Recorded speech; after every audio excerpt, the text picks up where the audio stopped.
Welcome to Real World AIP. I'm Stacy and today I'm actually going to be making mayonnaise. I don't know if you remember my shredded cheese video. That was a result of me trying to make mayonnaise and coming out with shredded cheese, which was really cool. But now I actually want to make mayonnaise.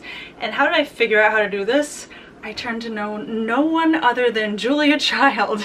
In her Art of French Cooking, she gives guidelines for how much gelatin to add to your liquid in order to get certain consistencies. So Julia says that if you would like a jellied soup, which I guess was fashionable, I'm thinking jellied soup, okay, mayonnaise, cream sauce. She says to use 1 envelope, which equates to about 2.5 teaspoons per 3 cups of water for a jellied soup. So that's how I'm gonna make my mayonnaise. So thank you, Julia Child. And I experimented with this with water because I didn't want to waste all my good oil. So I tried it with, that ratio of gelatin to water, and it was like a mayonnaise texture. So let's keep our fingers crossed that it works with the oil.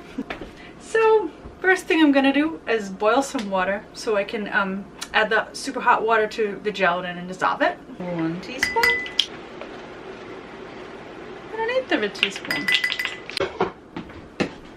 We're gonna add 3 tablespoons of boiling water to that and mix it super quick so we don't have lumps or, we want it all to dissolve. So now we can just build the rest of this. This is 5 tablespoons of freshly squeezed lemon juice. I'm gonna add 1/2 teaspoon of salt.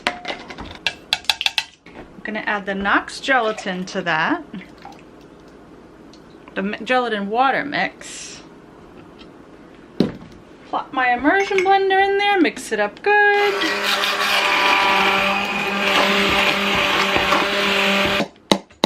And then we're going to take 1 cup of oil. If you want a neutral flavor, not everybody loves super olive oil extreme flavor. This is a little more versatile. You can use avocado oil, nice neutral flavor, or even medium chain triglyceride oil. Oh, it's one of those tubs that makes it pour slow. Ah.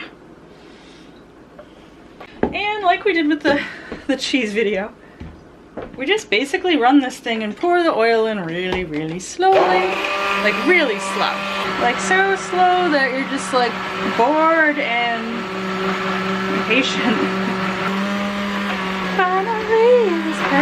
Oh, this is way less thick than that one that turned to cheese. So I'm gonna pour this into a mason jar.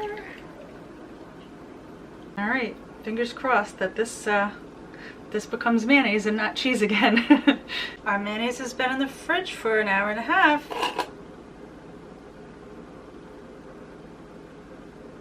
Hold on, let's look at this. Oh my goodness, I did it! Ah! Oh my goodness, it looks like freaking egg-based mayonnaise. Oh, let's taste it, let's taste it. Ah! It tastes like freaking mayonnaise. It's got the tang. It's got the exact freaking same mouthfeel. I made mayonnaise. This is one of my best ones ever. I'm really like. Anyway. Hope you get excited about it as I am. I hope you liked this video. If you did, subscribe below. I put new videos out every Thursday. I gotta go. I'm too excited right now. Yeah, hopefully I'll see you soon, and until then, be healthy.